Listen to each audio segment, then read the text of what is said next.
ओम शांति। आज का वरदान है, संगम युग पर श्रेष्ठ मत द्वारा श्रेष्ठ गति को प्राप्त करने वाले प्रत्यक्ष फल के अधिकारी भव। संगम युग पर श्रेष्ठ मत द्वारा श्रेष्ठ गति को प्राप्त करने वाले प्रत्यक्ष फल के अधिकारी भव। आज बाबा हमें कौन से प्रत्यक्ष फल का अधिकारी बनाना चाह रहे हैं, जानते हैं। बाबा के ही शब्दों में बाबा ने वरदान को एक्सप्लेन किया है। संगम युग पर श्रेष्ठ मत के आधार पर जो श्रेष्ठ कर्म करते हो उसका प्रत्यक्ष फल अर्थात सफलता अभी ही प्राप्त होती है। इसलिए कहते हैं, जैसी मत वैसी गत। संगम युग पर श्रेष्ठ मत के आधार पर जो श्रेष्ठ कर्म करते हो उसका प्रत्यक्ष फल अर्थात सफलता अभी ही प्राप्त होती है। इसलिए कहते हैं, जैसी मत वैसी गत। वो लोग समझते हैं मरने के बाद गति मिलेगी, लेकिन आप बच्चों को इस अंतिम मरजीवा जन्म में हर कर्म की सफलता का फल अर्थात गति प्राप्त होने का वरदान मिला हुआ है। आप भविष्य की इंतज़ार में नहीं रहते, अभी अभी करते और अभी अभी प्राप्ति का अधिकार मिल जाता। इसको ही कहते हैं रचयिता का रचना से सच्चा प्यार। अभी अभी किया, अभी अभी प्राप्ति हुई, प्राप्ति का अधिकार मिल गया। इसको ही कहते हैं रचयिता का रचना से सच्चा प्यार। तो बाबा संगम युग के महत्व को समझाना चाह रहे हैं कि संगम युग एक ऐसा युग जब हम कोई भी कार्य श्रेष्ठ श्रीमत के आधार पर करते हैं तो कैसे उस थॉट का प्रभाव हम तभी तभी महसूस करने लग जाते हैं। जब हम बाबा की श्रीमत को फॉलो करते हैं, जब हम बाबा की समझानी को अपने जीवन में लाते हैं तो उसका प्रत्यक्ष फल बिल्कुल तभी तभी प्रकट हो जाता है। कहने का भाव ये है कि हमें वेट नहीं करना पड़ता। हम कर्म करते हुए उस कर्म को एंजॉय कर रहे होते हैं।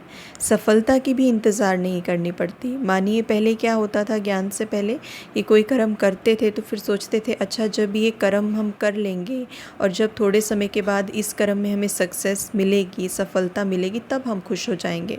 तो हम प्राप्ति कब पोस्टपोन कर देते थे कि जब हमें सफलता मिलेगी तभी प्राप्ति होगी, मतलब तभी हम खुश होंगे।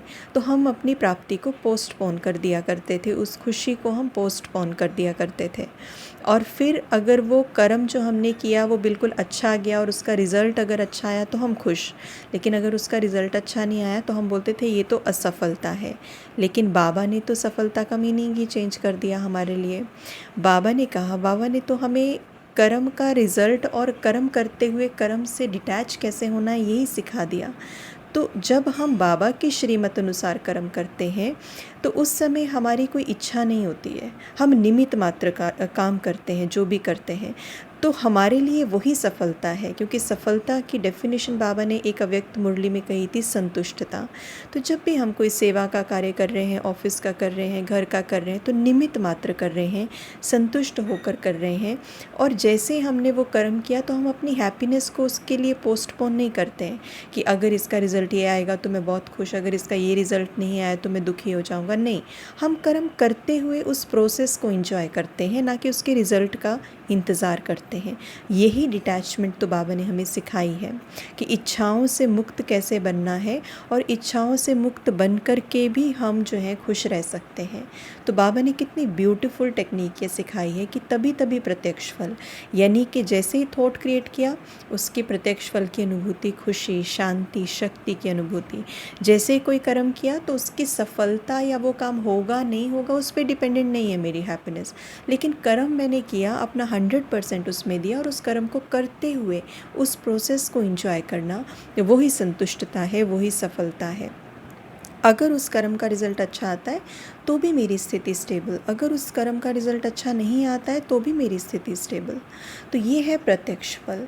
और बाबा ने कहा कि संगम युग पर आप ऐसे प्रत्यक्ष फल के आप बच्चे जो हैं वो अधिकारी बन जाते हैं। तो बाबा कहते इसको कहेंगे रचयिता का रचना से सच्चा प्यार।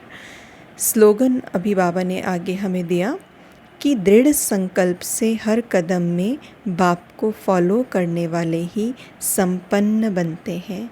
दृढ़ संकल्प से हर कदम में बाप को फॉलो करने वाले ही संपन्न बनते हैं। बाप को फॉलो कैसे करेंगे? बाबा को फॉलो करने का जो बाबा ने हमें मुरलियों में बताया है, मतलब बाबा वैसा है। जो महावाक्य बाबा ने मुरलियों में उच्चारे हैं, एक एक लाइन जो बताई है बाबा ने, वो बाबा की साइकोलॉजी है, वो बाबा के सोचने का तरीका है, बाबा का नज़रिया है, बाबा की पर्सनालिटी है। तो अगर वही मुरली को हम अपने जीवन में धारण कर लेते हैं तो इसका मतलब है हम संपन्न बनते जा रहे हैं। लेकिन उसके लिए दृढ़ संकल्प की बहुत आवश्यकता है, क्योंकि संपन्न बनने में हम थोड़ा सा पीछे इसलिए रह जाते हैं क्योंकि संकल्प में दृढ़ता नहीं होती। बाकी हमें हर चीज़ का पता है, श्रीमत क्या है, नॉलेज क्या है, योग क्या है, धारणा इतनी ज़रूरी क्यों है, सब कुछ पता है, लेकिन फिर भी नहीं कर पाते हैं क्योंकि दृढ़ संकल्प की कमी है।